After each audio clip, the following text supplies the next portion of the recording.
Ciao followers, sono venuto a Parigi in cerca di Mona. Ho 31 anni e ancora non l'ho vista, ma siccome che ho un chiodo fisso qua, sempre qua, sono venuto in giornata per togliermi lo sfizio. Ma qui non ci sono indicazioni per andarci, bisogna chiedere aiuto. Cuando esta noche tramonta el sol, mon amour, yo quiero darte mi corazón, mon amour, a piedi nudi vicino al mar, a bailar, toda la noche quisiera estar, mon amour. Qui dentro c'è Mona.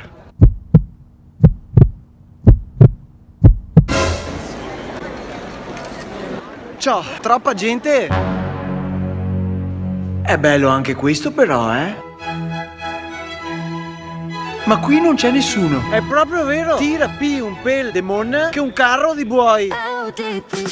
Sono qua in un posto che si chiama Supermercate Rotique e ho trovato sta Tour Eiffel qua particolare, diversa dal solito. Per una mia amica giocosa costa 49 euro. Per me possono mettersela, sapete dove?